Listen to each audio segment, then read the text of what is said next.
What percentage of pasture-raised products in the grocery stores aren't truly pasture-raised? It's got to be like 99%, especially on a grocery store shelf. And it's really sad. They're taking advantage of people, but they can put that label on and they sell it for a premium, and people are buying that thinking they're doing good for the environment, thinking they're doing good for their family. And the truth of it is, it's just the same. It's incredibly deceitful. It's not better, and there's no difference, and you might as well, save your money and not waste it. If you're new to the channel, my name's Lillie. I'm a certified nutrition health coach, and I recently went to go visit my local farmer here in Missouri to learn more about what's been changing with our food supply, and hopefully in this video you end up learning things that will save you some money.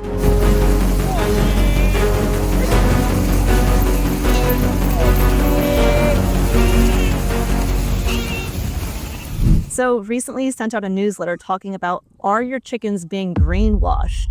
And I wasn't sure what that meant. That was something that caught my attention. So what does it mean to have greenwashed pasture-raised chickens? Yeah, that's a great question. It's actually really, really common. And so what's happening is as there's been a lot more interest and awareness in the nutritional benefits, the health benefits, the environmental benefits, land restoration, all those kinds of things of regenerative farming. And as the demand for those products have increased, a lot of brands and companies massive brands and companies have wanted to get in on the action. They're not interested in the production model though. They're just interested in the dollars because a lot of times people that are truly producing pasture-raised meats and eggs and, really producing their chickens on there's a lot more labor involved. It's a lot more hands-on. It's a wonderful process, but it does increase the cost. Well, these companies are seeing that and they're like, oh, wow, people see the benefits. They're willing to pay more for this product. So I wonder if we could mass produce it without the model, but kind of with an asterisk of technicalities and qualify. And so the government regulations for pasture-raised chicken have kind of shifted a little bit, and the government regulating things anyway causes issues. But basically right now, in order to label a carton of eggs as pasture-raised or meat chicken as pasture-raised, they don't ever have to set foot on pasture, nor do they ever have to be able to see the sun. So most of your pasture-raised chicken today that's labeled that way has never seen the sun. It's never set foot on grass. It has no idea what an insect is or a bug or any sort of green anything. The way they're doing it is technically with the regulations, what they can do is they can take a conventional poultry house, and so, housing 25,000 birds. The birds have been raised indoors, spent their entire life enclosed in a barn. Then at 18 weeks of age, they will open a few small doors in the house, and then they'll have a little run outside the chicken house where they could hypothetically go. But maybe 1% of the chickens ever discover it. And because they're continually exposed to it, it just turns into like a mucky dirt heap really quickly, and actually environmental degradation. But that qualifies then as pasture-raised. Even more ridiculous, in the name of bird flu regulations, one of the biggest brands out there in pasture-raised eggs that's on virtually shelves across the nation kept all of their birds. They didn't even open their little bird doors for 2 years to protect the chickens from the bird flu. And so what greenwashing connotates is companies or brands that are producing something and they're saying it's regeneratively raised, or they're saying it's pasture raised. They're selling it at a price. Typically, it's about 10 to 20% less than the people that are really doing it. And again, they're just trying to capture that market share. Their margins are incredible because their cost basis is barely shifted at all because their model's not changing. They're just trying to get those dollars. It's incredibly deceitful, even down to their branding and producting. So their products will be packaged in yellows and greens. They'll have really nice pictures, of course, because what they do is the 5 or 10 or 100 chickens that might stumble out of that door on a barn of 25,000 or 50,000 birds. Right when they do that, they make a pretty nice photo shoot because there's some green grass or whatever. The fact that 2 months later that's mud and most of the birds never find it doesn't matter. They've got their photos, that's all they need, and then they run with it.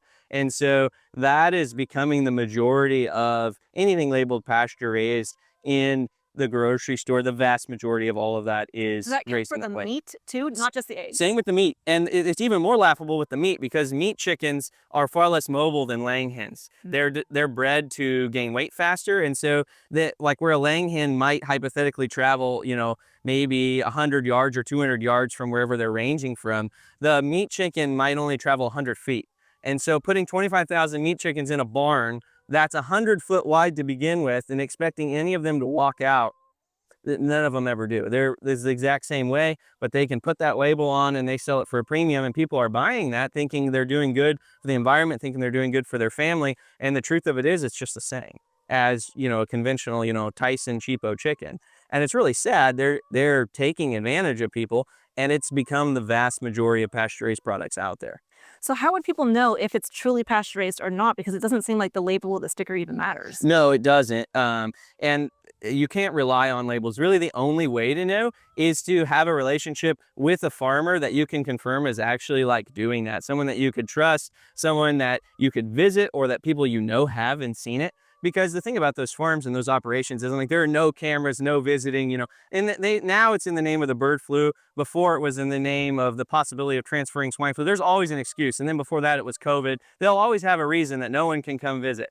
And find a farm that will let you visit, that will let people come out, or that you can trust, that'll really show the production model. And ultimately, when it comes to pasture-raised chicken, if they're not on a mobile system, if they're not moving the shelter itself, then it's not better. Because what happens with chickens is they're only going to go so far out from their shelter. They need shelter from the sun, they need water, all those things. So if that shelter stays put, the chickens will just denude the area around it. It'll just turn to mud, and then there's no benefit. It's not good for the land either. What you need is a model where that shelter is moving and they're rotating across the landscape, just like rotationally grazing sheep or cattle. When they do that, they can stimulate the soil, they fertilize it, they can stimulate by scratching on bare areas, they can stimulate new things to grow, and then leaving it behind allows it to rest, recover, and you get that same graze, rest, recovery cycle that you would have with any other grazing room, and it can be tremendously beneficial. And when they're moving like that, they're always getting fresh pasture, and so that's where the nutritional benefits come from of really pasture-raised livestock, be it chicken or sheep or cattle, any of those things. And so that's the key, is that they have to be in motion and moving, and without that, it's not better, and there's no difference, and you might as well, save your money and not waste it. Or find a farmer, ideally find a farmer that's really doing it and build that relationship. And then that your dollars that you're spending on that are being put into the farm family, they're being put into the land. You're actually, investing in the long-term regeneration of the land base, which is tremendous, right? And you can have confidence of that and confidence in how you're being nourished, as opposed to going to the grocery store and just, hoping. It's like worse than buying a lotto ticket, in my opinion. So like you've got a better odds at the lotto ticket counter than you do of your pasture-raised labeled something in the grocery store having really come off a pasture. Wow. So I have been seeing more and more grass finished. I don't even know if it was grass finished. Maybe grass fed is the label, and I see pasture raised. But you're saying it's not because there's actually like more farms popping up of people being like, yeah, let's do this for the environment. It's more they're able to pay for a label, pay for it, because otherwise, why wouldn't every single egg, every single ground beef you could buy just say pasture raised? Oh, that's a great question. And so there's two things. There are more farms doing it, which is awesome. But most of those farms have no connection to a grocery store distribution model at all. Sure. That's locked into massive buyers and distributors for the most part. And so though those products are coming from big brands. The reason that it all doesn't say that is because they want to create a price break cycle so that there's a differentiation in their products, even though it's the same. Like I went on an industry tour once as a farmer, the industry will bring you in, and they were openly bragging about their facility, which in this case was packaging bacon. And their facility put on 13 different brand labels of bacon. The price range was a 200% difference from the cheapest to the most expensive, and it was all the same. And they were just laughing. They were just talking about, well, and someone asked, why have so many? And they're like, well, each one is focused on a different niche, and it creates perceived value because some is more expensive and some's cheaper. And so the reason that all of it doesn't become that way is so it gives them that bracketed, so they're fitting a niche of each customer. They're just after dollars. And if they made it all the same, then there would be pushback, or there'd be less perceived value. And so by keeping it in tiers, it creates that. And it's pretty dishonest, but that's how it is. Yeah, no kidding. Here I have David's grass-finished ground beef. Now, I have 20 ounces of this every single day, and there's a reason why I don't eat as much steak, and I tend to have a lot more ground beef. One reason for this is because I'm cheap. Okay. But another major reason is because ground beef is easier on my stomach. If you think about it, ground beef is pre-chewed steak, and so it tends to be easier to digest. Now, the reason I'm bringing this up is because I've been having a lot of clients, which, yes, I do offer one-on-one health coaching. There's a link in the video description, but lately I've been having a lot of clients who say that they're having a hard time digesting their meat. Whether it's because of the protein or the fat content, they're just saying that their stomach hurts, they have pain, they're having acid reflux, indigestion. And this can even go for people who are having vegetables, whether they're having a hard time breaking down the fiber or the carbs in the veggies. Often people are saying that they're having a lot more bloating, gas, heartburn, and just stomach pain. So a few things that can help with this is chewing your food more, which I know it seems too easy to be helpful, but truly our saliva creates more enzymes that break down the food before it even hits our stomach. I personally eat my food so quickly, so if you're someone who's experiencing stomach pain, indigestion, or heartburn, then truly, let's slow down and chew our food more. Another thing to try is not drinking as much water with your meal, especially if it's a fatty meal. Water and fat typically tend to separate, and so if we're having a bunch of water with a bunch of food in our stomach, it could just be harder to digest. You could also try having some apple cider vinegar before your meal, because apple cider vinegar can help increase stomach acid and therefore help with breaking down food. And lastly, the most important thing I think would make the biggest impact immediately would be straight up just taking enzymes, since our body uses enzymes to break down and absorb our food. The product that I recommend is called Masszymes by Bioptimizers because it has protease that can break down proteins, it has lipase that can help digest fats, it has enzymes that can break down insoluble fiber, carbohydrates, dairy, and just overall, this is my go-to product that I recommend when it comes to helping with indigestion, cheat meals, high fatty meals, and if anyone's experiencing major stomach pain. Even though I don't struggle with a ton of digestive issues, I still take these daily because enzymes can help my body extract more nutrition from the foods that I am eating. You can get 10% off of any of Bioptimizer's products using discount code LillieKane at checkout or by going to the URL bioptimizers.com/LillieKane.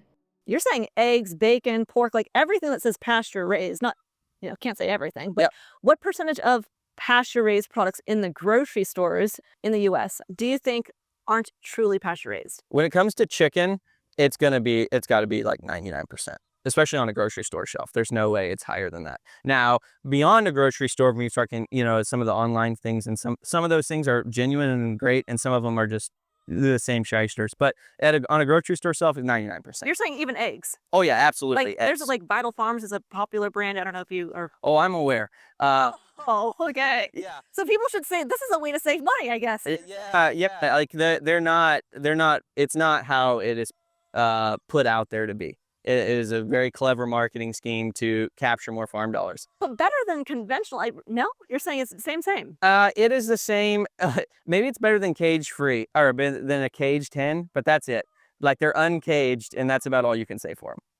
Wow. And they're uncaged, and they've got a lotto ticket's chance of seeing the sun. So there's that. But as opposed to the ones that are just cage-free and they have no chance of seeing the sun. So I guess that's an expensive price to pay for a chicken that may or may not have ever seen the sun, let alone be really nutritionally different. So yeah, no. When it comes to like pork, most has never been truly on pasture. There's not a lot of pasture-raised pork even on the grocery store. There's not a lot of like demand for that. Beef. Most of the beef has seen, the vast majority of mama cows are still on pasture in the United States. It's poorly managed, it's degraded, it's heavily fertilized and chemicalized, but they're out there. And so they'll start their lives there. But most grass-fed beef is grass-fed. They're counting the time it was on the mama cow. And then once they take the calf away from the mama cow to finish it, they give it grain. So it's grass-fed, grain finished. And so then they don't put that on the label. They don't put that on the label. It's just grass-fed. But yeah, the technicality allows them to brand it as grass-fed when it's grain finished. And so that is just conventional beef. There's no difference. Because all cows are grass-fed. All cows are, grass-fed. It's degraded. The difference between a cow and a calf born on regeneratively grazed pastures and to come up in its entire life like that, the nutritional profile difference is tremendous. But both have seen grass in some way. It's kind of the difference between like a beautiful lush sward of grass and a golf course, right? And so there's a big contrast there. Both are technically pasture. And so with the beef, if it just says grass-fed, it had grain at the end. Even a lot of grass-fed, grass-finished beef, never actually finished on pasture. What they do is they take them and they put them in the feedlot, the same one, but then they give them a mixture of like distillers grain byproducts. So like stuff from ethanol production or beer production, and they give them that, which is, some of it is technically not classified as a grain by the USDA. And so then they'll finish them out on that. And so, yeah, it's know your farmer, and have a relationship with them so you can really know the source, because otherwise the industry and those big players, they're after dollars. They're not after a better production model at all. So just to clarify again, people right now, I think like everything seems more expensive. Oh, yeah. Prices of everything seem to go up. Yes. So not that I want to encourage people to, of course, reach out, find a farmer. Yeah. But if they're going to go to the grocery store and buy food anyway, then buying conventional eggs versus pasture-raised eggs, you're saying probably just save your money, just buy the cheaper ones. Yeah, pretty Same much. thing with the beef. If it says grass-fed, and if it specifies grass-finished, you're probably doing better. Yep. But if it's just grass-fed, then you might as well just get the cheapest beef. Yeah. Yep. It's a sad reality, but it's true. Well, save some money. If you live in the US and you'd like to find your own local farmer, I'll leave a link in the video description where you can find a local farmer near you. Though you could also use Fed from the Farm. David does ship his meats and eggs all across the US, and I'll leave a link in the video description where you can get $10 off your first Fed from the Farm order, especially if you live in Missouri. He does do free shipping all over the state. And if you thought I did a good job asking David questions, if you liked the production of this video, then I ask that you please consider subscribing to the channel. In doing so, it helps my family serve your family better, and it helps videos like these reach more people all across the world. Thank you so much for your support. And like I said, I do offer one-on-one health coaching where I can answer questions, help create meal plans, help with accountability. And so if you'd like more assistance on your health journey, there's a link in the video description to my one-on-one health coaching. Don't be silly, subscribe to Lillie, and I'll see you soon.